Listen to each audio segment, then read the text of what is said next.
Disclaimer. This episode deals with topics including abuse, domestic violence, and rape.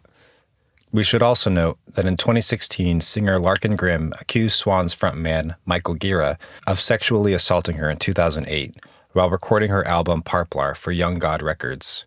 Grimm stated that after confronting him, she was dropped from the label, which negatively impacted her career. Gira denied allegations, calling them a malicious lie, though he admitted to a romantic moment that he described as an awkward mistake. Grimm responded that her refusal had been clear and denounced the lack of awareness around consent. The case had no legal repercussions, but sparked a broader debate about power dynamics within the music industry. If you or someone you know is experiencing abuse or sexual violence, contact the National Assault Hotline at 1-800-656-HOPE. That's 1-800-656-4673. You can use that number in the United States or seek corresponding support service in your country. Play Nirvana. The Cobain 50. Nirvana. Kurt Cobain's top 50 albums. Nirvana. From listener-powered KEXP. This is the Cobain 50 from listener-powered KEXP. I'm Dusty Henry. And I'm Martin Douglas. This week, Dusty dives into the album Young God by Swans, which dropped in the year 1984. This is a pretty difficult one, as you will soon find out if you don't know already. I don't think we have a lot to say quite yet. We're going to have a lot of feelings about this. So, Martin, what do you think about we just jump right in? Yeah, let's hop into this episode, and then we'll talk all about it after your documentary piece. This is Dusty covering Swan's Young God EP. Through the millennia, many artists have emerged who use their work to look at the dark night of the soul. Working on today's episode, I kept thinking of Francisco Goyo's painting, Saturn Devouring His Sun. A gruesome painting of, well, I think that title speaks for itself. It's a stark, frightening, and bloody image. As far as we know, Goyo never intended for the painting to be seen. He had it hanging in his dining room, and it was only revealed to the public after his death. But the image has since captivated people. Even in its darkness and violence, it's gone on to be an influential piece of art. Maybe there's something that draws us, or at least some of us, into darkness. That in looking at the worst parts of ourselves and society, that we might gain some enlightenment. All of this makes me think of Swans.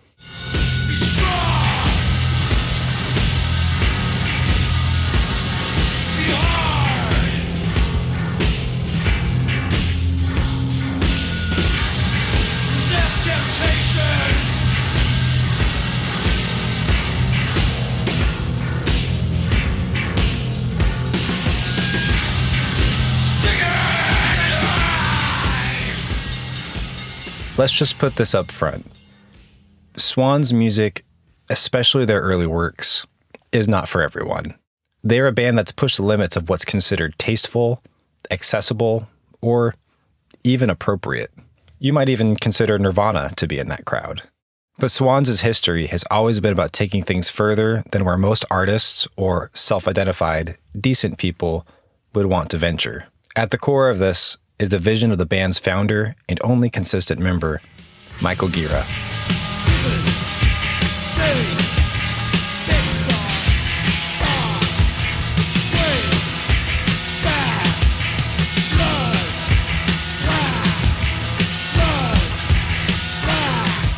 Gira was born in Los Angeles in 1954.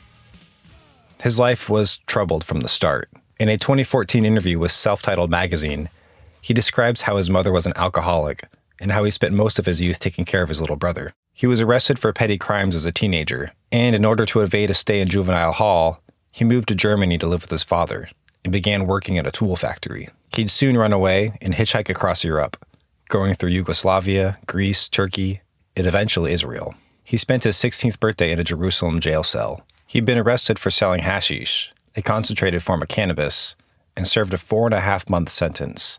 Once freed, Gira made his way back to California, where he got his GED and worked at a bakery on the Redondo Beach Pier. He got his degree at the Otis College of Art and Design before moving to New York in 1979, where he joined his first band, Circus Mort.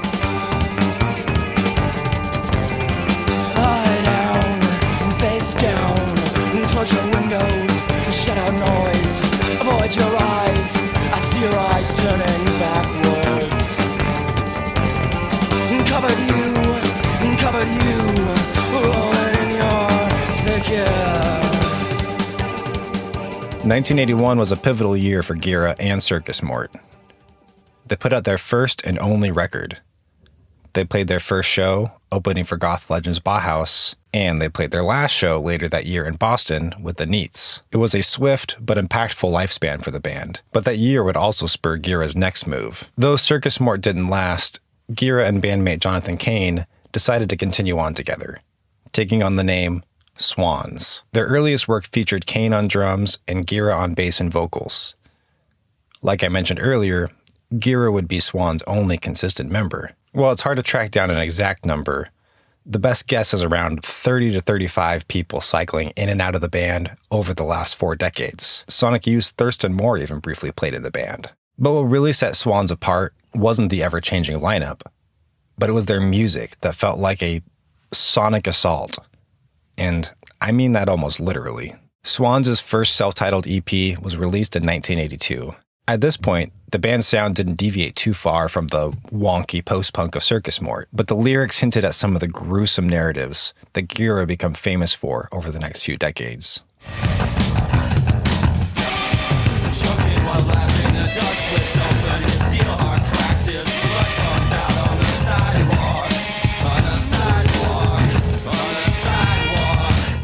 In those early years of the band, Gira often found himself destitute. He worked construction jobs, recalled hearing gunfire from his New York apartment. As he reflected to Rolling Stone in 2015 about this time in his life, he says, "It was all just kind of difficult. New York was replete with interesting music and art at the time, so that was good. But the city itself was in the throes of decay." The fusion of emerging art rock and the sense of decay are embodied fully in Swans' 1983 debut album, Filth.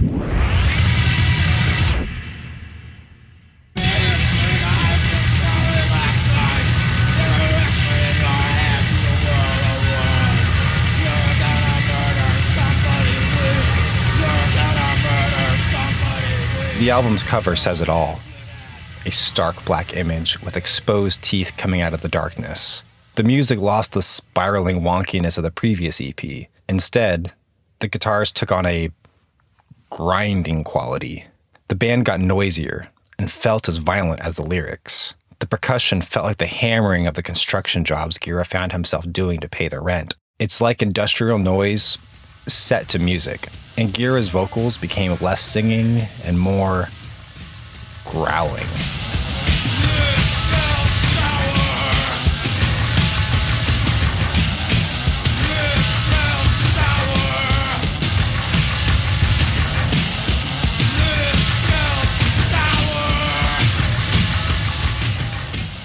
When the band returned to the studio in 1984 to record their album Cop, they went further in this direction. But this time, they slowed down the pace. Cut off the legs. Cut off the head. Get rid of the body. Get rid of the body. Heartache. Slowing things down only made the band sound more menacing. The grinding sounds of the guitars feels even more brutal. Instead of a swift cut of a power saw, this was the excruciating push and pull of a handsaw. They'd take it even further with another EP that same year, Young God, the album that made it on Kurt's top 50 list.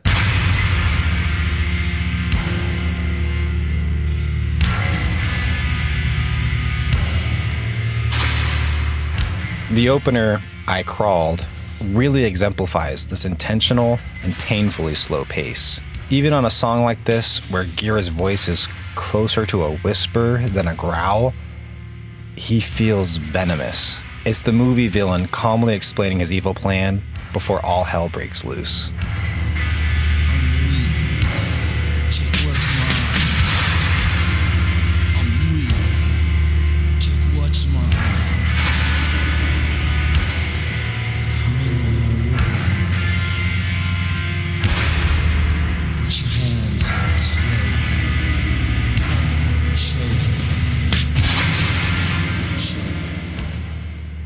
Gira's lyricism only gets more gruesome. On the title track, he describes dancing in a corpse and wearing someone's flesh. The song is written from the perspective of serial killer Ed Gein, the butcher of Plainfield, who famously inspired characters like Psycho's Norman Bates and Silence of the Lambs' Buffalo Bill. It's pure nightmare fuel.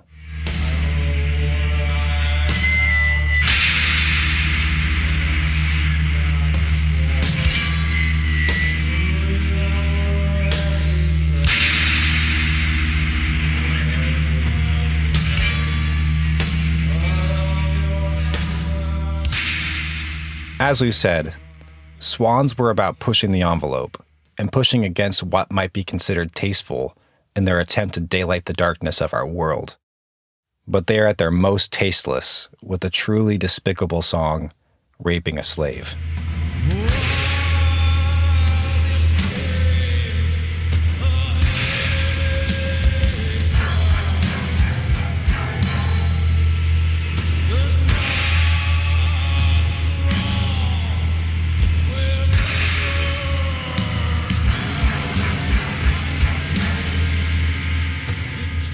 Of course, I'm editorializing here, but it's hard enough to even say the track's title. Gira's moaning, growling vocals bellow out lines like, "Why be ashamed of hatred? There's nothing wrong with burning," before talking about taking out and eating hearts. Even a generous interpretation that this song is embodying an evil archetype to draw attention to its evilness and not condoning it, it's a hard sell. While art is open to interpretation, and artists can use their artistic freedom of expression how they like, I find the song personally unsettling and morally suspect. In the song, you can hear what might be considered the EP's sonic trademark, the sound of a chain banging against a metal table as a form of percussion.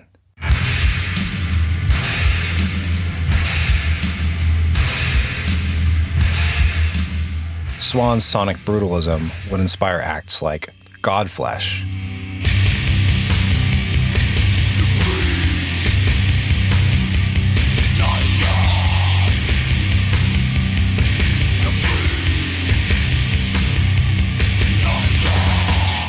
And 9 Inch Nails.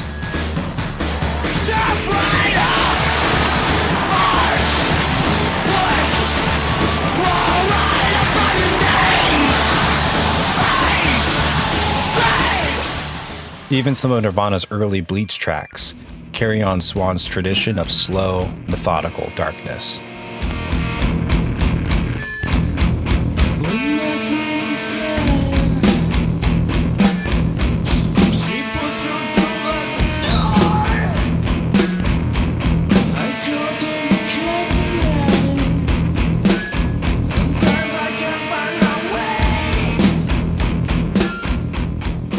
Swans would shift and change dramatically over the years.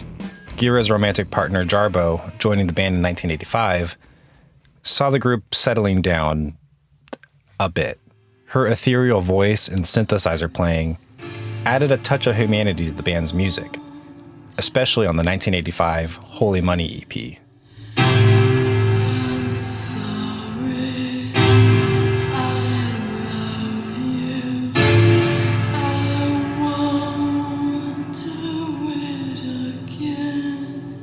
In the 90s, the band somehow got even softer, even going acoustic at times, like on Helpless Child from 1996's Soundtracks for the Blind. Now you be the stranger and I'll be the white-skinned sun. You'll blacken my innocence with sugar and opium. Or the almost pretty song Blind that originally appeared on the 1995 solo Gira album before becoming a part of the official Swans catalog. Now some of us are weak and some endure. Some people live their life with a violence that's pure and clear. But I saw a man cry once, down on its knees. While the band still has its moments of getting crazy, like the song Lunacy from their celebrated 2012 LP, The Seer,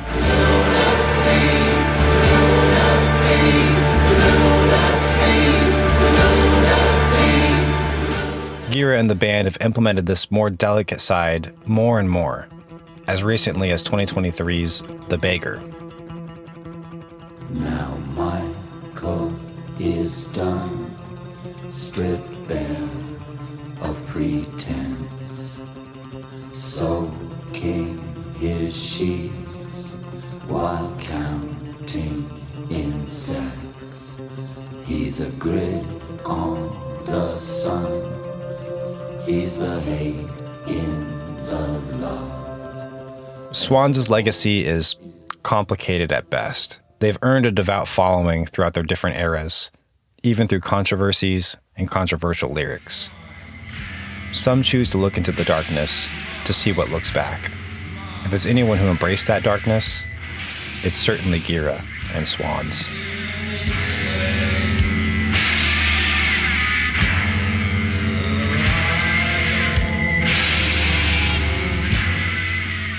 Well, all right. That was Dusty with the Young God EP by Swans. Let's get into this. Dusty, give me your initial reactions upon listening to this and, you know, being tasked to cover this album for the podcast. Yeah, I mean, maybe some behind the scenes. We've kicked this one down the schedule many times. Not quite sure what to do with it. I don't think there are no one was really angling like, I really want this one. Yeah. Also, we talked about potentially not covering this early on, and even did a couple interviews. Shout out to my dude Mike Davis, where we were like, oh, we may not cover every album on the list. But ultimately, like, you know, we'd gone through so many different artists have had a lot of controversies on this list. Yeah. And at a certain point, if we're going to do some of it, we got to do all of it, even when it's tough. And, you know, Fang, for instance, was another one. We went back and forth on a lot. You know, I will say, and I told you this earlier this week, working on the piece, listening to this album ruined my day. I'm not a big Swans guy, and I did, you know, even with everything, I tried to go in open-minded and trying to think, you know, try to find what I can appreciate. And I can definitely see the influence this album has had in terms of that oppressive darkness that is looming in the record, you know, the sonic textures of it. But I can put this firmly in the category of not for me. And if I was going to put it more strongly, I would say I kind of hated this album. It's just, to be real. Yeah. And I will add to that and say that I've tried to get into Swans a number of times throughout my life because they were such a big influence on, you know, one of my favorite bands of all time, Sonic Youth. But I can also see how Sonic Youth took the influence that they took from Swans and made it much, much more palatable. I go back a lot to the idea of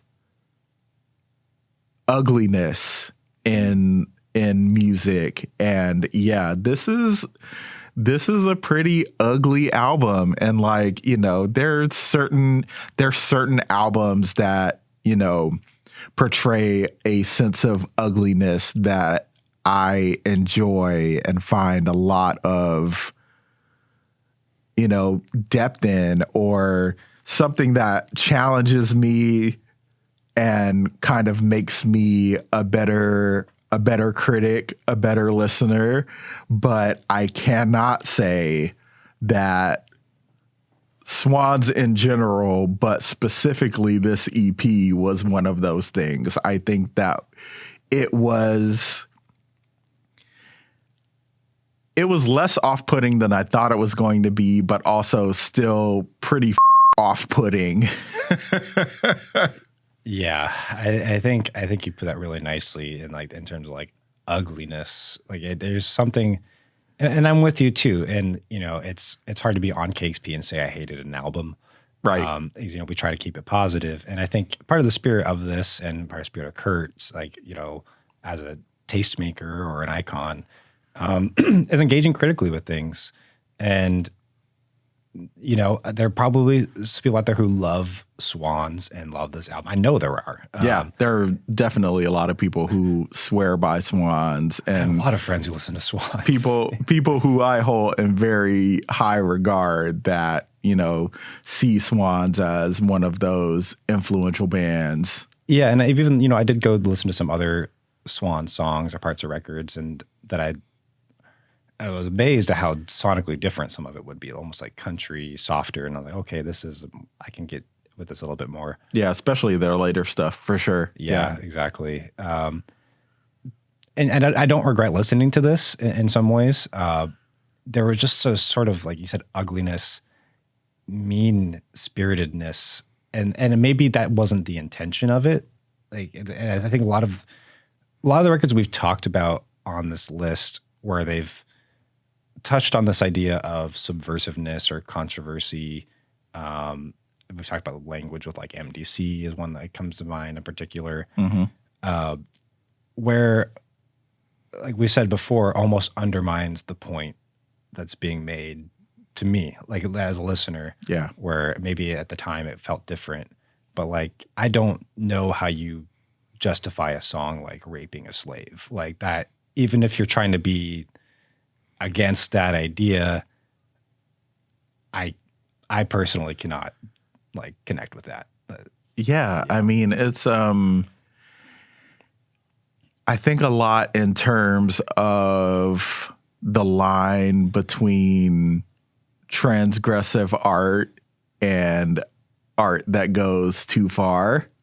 And I think that, especially in the context of Raping a Slave, I think it definitely goes way too far into that uncomfortable territory. Like, I understand the purpose of art making a person uncomfortable, but art as trauma is not necessarily something that I personally can gravitate towards. Yeah, I agree. And, Nirvana famously has a song called Rape Me. Yeah. And I think that song gets about as close to the line as you can. Everyone's got a different opinion on this. Right. That song, to me, that song is a little bit more explicit in its message, even though it's been continually misinterpreted by people. To me, it's easy for me to believe, yes, this is an anti-rape song. That seems so clear to me. Right. And yeah, I think about even going back to a song like Polly, which, puts the songwriting perspective in the hands of like this brutal, actual human being that lived. Yeah. It still gets to a point where you sympathize with the person who is, going through the trauma rather than just this. I have a hard time placing the perspective of the characters in Raping a Slave. And that I think is the problem with, this sort of transgressive, brutal, uncomfortable art, is that when you can't place the moral perspective of the song or what it's trying to say, then it's getting into pretty dangerous territory. Yeah, I definitely agree. Yeah, there has to be a clear, like if you're making a point, the point needs to be clear at some level. Right. And you know, when I'm trying to be empathetic and thinking about why Kurt put this on his list, I could see, you know, reading through Mac Lazarad's book, he talks about, you know, Kurt like with the Barbie dolls and the shaving cream and just like demented sort of art he was into. I can understand why this would have appealed to him at that point, and like coming from that really like damaged place and resonating with art that feels damaged. And I know a lot of people who love music that sounds like this or feels like this. It's just not a place I want to live. Right. And, you know, sometimes if I'm sad, I want to listen to sad music. You know, I listen to songs so high at my lowest points. But yeah, I don't know. Like I can get why this resonates with people. I just think it's getting into territory that's darker than I want to go. Yeah. I mean, maybe I'm being too generous. I think that there is an interesting point to be made in not just covering this album, but you know, the whole list that Kurt made is the idea that at some point we are going to have to engage with music that we actively dislike. Yeah. And I think that is, I think more than anything, that is the purpose of this episode. It's definitely not to be, you know, millennial hand wringing Right. or, you know, anything of that sort. I think we're, you know, we've talked about a few albums on this list where it kind of rubbed up against our moral beliefs, our stances as far as morality goes, and this one was a pretty challenging, more than pretty challenging. It was a profoundly challenging album to get through and like reckon with how I feel about it personally, and you know, like how I conduct myself as a human in the world. Yeah. No, I agree. I mean, and again, it's one part where I'm not going to tell everyone, go listen to Swans, Young God. You got to check it out. I'm glad to have engaged with this in just terms of you got to understand the things you don't like as much as you understand the things you do like. And if you never like interact with it, I don't know. It gives me perspective, and it's easier for me to understand that tension I feel in myself with these sort of things. And I don't want to just always feed myself the things I love. Right. And the things you love become mush. That it's good to peak on that way every once in a while, but listening to this album reminded me, not for me. I think there is a lot to be said about how we as people in the 21st century can isolate ourselves in our little bubble of beliefs and surround people who believe in the same things that we do. And sometimes, especially in professional circles like ours, where you don't have to really go out and be in the world and be around people who are, you know, ugly morally. Yeah. So, I mean, this was definitely an exercise in being out in the world and being confronted with I won't say a worldview, but a piece of art that, you know, that you and I both stand in opposition to from a moral perspective. I can't think of anything more to add to that. I think that puts it pretty beautifully. This piece was produced by Dusty Henry. Audio was mixed by Matt Martin. Special shout out to Isabel Khalili, Larry Mizell Jr., and our normal producer who is out on parental leave, Roddy Nikpour. And as always, if you want to support KEXP and the Cobain 50 podcast, You can do so by making a donation at kexp.org/Cobain. You can become an amplifier or leave a one-time donation at kexp.org/Cobain. And thank you for listening every week and being with us as we go through this list, even when it's difficult. Promise brighter days ahead on this series. With that, I'm Dusty Henry. And I'm Martin Douglas. We'll see you next week on the Cobain 50 from Listener Power KEXP, where the music matters.